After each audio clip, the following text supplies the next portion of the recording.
suspect is known to carry a weapon. Los Angeles, California. A burglary suspect is on the run and heading for the Mexican border. But this is not your average high-speed chase.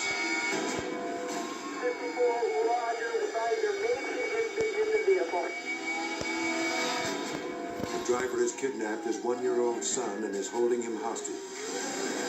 Chopper pilots can see the child's teddy bear in the back of the car. Meanwhile, U.S. Customs Agent Al Morales is busy guarding the border. He has no idea that he is about to play a major role in the police pursuit. The 90-mile-an-hour chase is brought to a halt as the suspect gets caught in heavy traffic.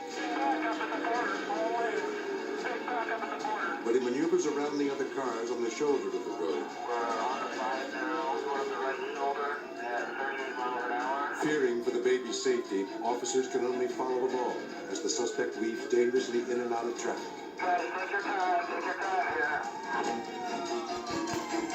An officer approaches the driver, but he makes a break for him. Another traffic jam stops him just 30 feet short of the border. Police officers rush the car with their guns drawn, demanding that the man hand over the baby and give himself up. But when an officer smashes in a window, the suspect dives into the back seat. Incredibly, the desperate man holds a knife to his own son's throat. But there is no time to wait for a negotiator to arrive. Agent Morales, who has no training in these situations, bravely takes control. I was just talking to him, telling him to hand over the baby, that everything was okay, that nobody was going to hurt him. And he started talking and responding to him. As Morales begins to reason with the kidnapper, his primary concern is the child's well-being. He didn't want the baby hurt. So I'll go get the baby to safety. Morales agrees to let the man cross the border on one condition. He must first put down the knife. After talking to him and negotiating a little bit, he removed it from the baby and put it on himself.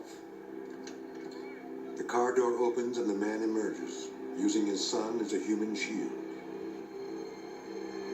Fearing that there might not be another chance to apprehend him, the police officer blasts the suspect with mace.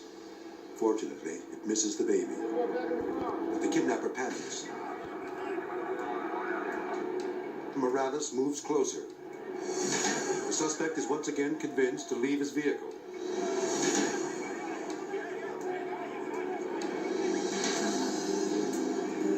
As the men make their way slowly toward the border, the suspect makes his move.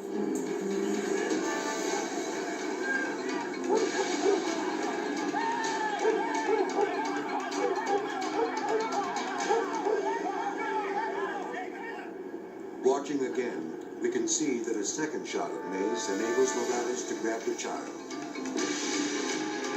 Then, an officer with a police dog trips the suspect. The man is quickly captured on Mexican soil. Authorities return the kidnapper to the United States. The charges filed against him include child endangerment and evading arrest. During questioning, he seems strangely unaware of the serious threats he made to his own son's life. Now, at no time was my son in any kind of danger whatsoever. I would have never done anything to my son. Fortunately, the baby is unharmed. Thanks to the heroic efforts of the police and the bravery of Agent Al Morales, the suspect is now behind bars.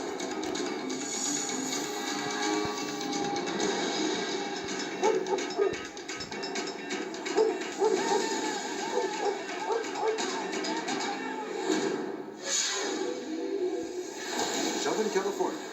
These magnificent orca whales are the star attraction at this theme park. They entertain the crowd with their spectacular tricks and even pose for occasional pictures. But during this performance, a routine stunt suddenly turns tragic.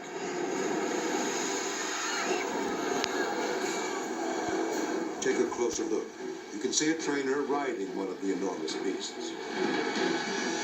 On cue, another whale jumps out of the water, but the timing is off. Instead of leaping over the trainer, the 12,000-pound orca crashes down on top of him. He is crushed by the massive mammal. The trainer suffers numerous injuries, but incredibly, he survives. Although the accident prevents him from working with whales again, he is thankful to have escaped with his life.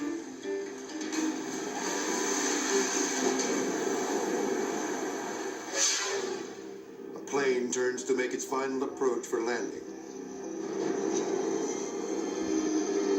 But when an engine fails, there's big trouble.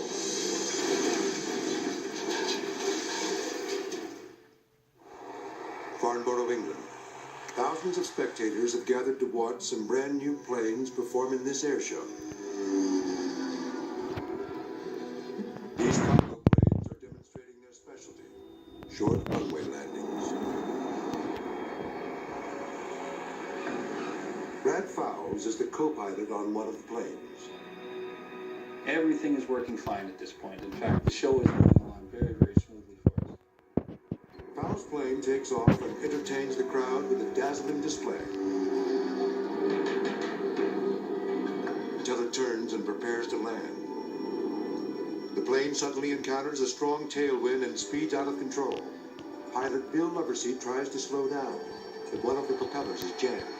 Passenger Eric Lane remembers the desperate moment.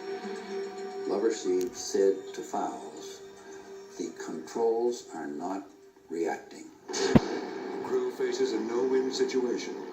If they stay airborne, they risk a mid-air collision. And if they lose control, they'll crash into the crowd below.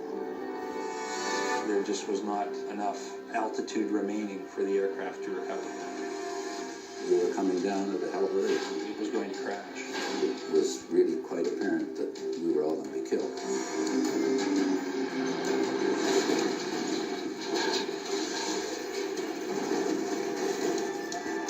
At the last moment, the pilot manages to pull the plane out of its nosedive. The timing of the recovery attempt brought us to a level altitude just a second or so before the impact. It was very close.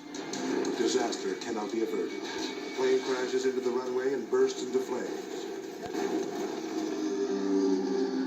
The impact was so great that all of our senses grayed out for a short period of time. Spectators are horrified as the plane breaks apart, littering the runway with a smoldering trail of debris. The first thing that I noticed was the smell of fire. Fortunately, the fuel tank is nearly empty, so the fire quickly burns itself out.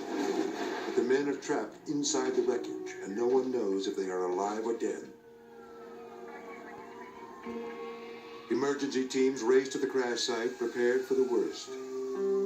They climb into the burnt fuselage and are amazed to find that all three men are alive, but Eric is seriously injured. The impact broke my ribs and punctured my spleen, and it was Brad's voice that really convinced me that he wasn't dead, and dead people don't hurt as much as I was hurting. Thanks to some skillful flying, the only damage on the ground is to a car that's been hit by a propeller blade. Parts of the aircraft landed in front of the crowd, in the crowd, over the crowd's head, and didn't hit one person. It was very, very fortunate. That was the closest I have ever come to dying, and the closest I ever want to get to it.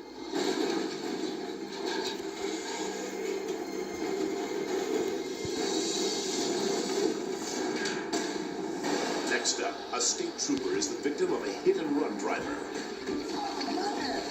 Plus, it's a fireman's worst nightmare when a sudden explosion rips out the side of a building. And a terrified woman is trapped in a raging river. Will she get out alive? Find out when the world's most amazing videos continues. Warning.